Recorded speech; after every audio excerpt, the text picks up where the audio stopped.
చిన్న పాఠం చెప్తాను. చిన్న మార్పు అండి. రేపు నైట్ మనం జీసస్ క్రాస్ సంబంధించిన మూవీ వేసుకుందాం అనుకున్నాం కదా, అది రేపటికన్నా ఈ రోజు వేసుకుంటే బాగుంటుందని పెద్దల అభిప్రాయం. ఎందుకంటే సిలువ వేసింది ఈ రోజు కాబట్టి మనం రేపు చూస్తే అంతా బాగోదు.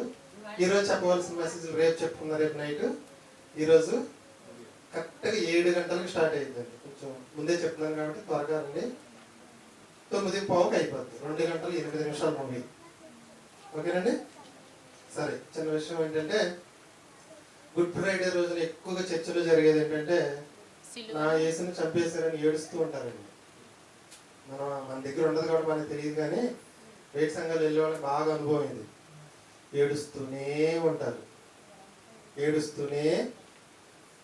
వెళ్ళిన వాళ్ళకి ఇది బాగా తెలుసు.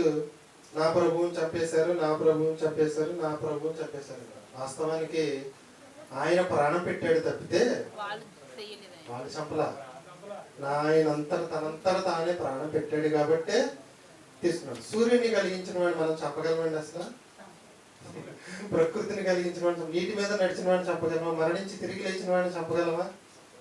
చంపలేమండి. ఆయన ఏం చేశాడంటే ప్రాణం పెట్టాడు. సిలువ వేయడానికి ముందు సిలువను మోపిస్తున్నప్పుడు బావగారు మాట చెప్పారు, విన్నారు కదా.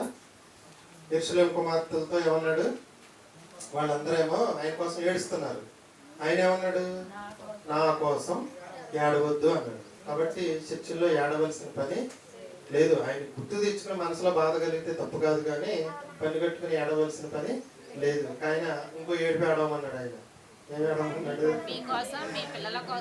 నీ కోసం ఏడు, నా కోసం ఏడవద్దు. నీ కోసం ఏడు అంటే నువ్వు ఎలా పవిత్రంగా బతుకుతావో చూసుకో, నువ్వు ఎలా పరలోకానికి వస్తావో చూసుకో, దానికోసం ఏడు. నీ పిల్లల కోసం ఏడు, వాళ్ళు ఎలా పవిత్రంగా బతుకుతారో చూసుకో, వాళ్ళు ఎలా స్వర్గానికి వస్తారో చూసుకో, దానికోసం నువ్వు ఏడు. ఎవరి దగ్గర ఏడవాలి? దేవుడి దగ్గర ఏడవాలి. ఇదండి. కాబట్టి వాక్యంలో దేవుడు చెప్పేది ఒకటి, జనాలు చేసేది ఒకటి. గుర్తుంచుకోండి, ఆయన గాని ఈ రోజు మరణించాడని ఏడుస్తున్నారు, కానీ ఆయన గాని మరణించకపోతే ఆ చావు మన మీదకి వచ్చేది. ఒకవేళ మనం చచ్చిపోయినా ఉపయోగం ఉండదు. మనందరి పాపాలన్నీ తీసుకెళ్ళి దేవుడు ఆయన నెత్తి మీద మోపాడు.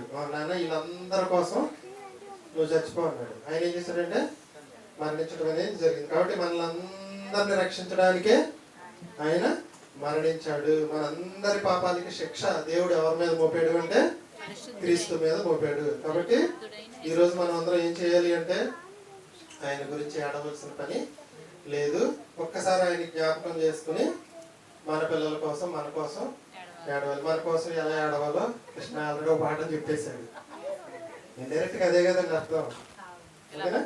రైట్. సరే, ఇంకో పాఠం అండి.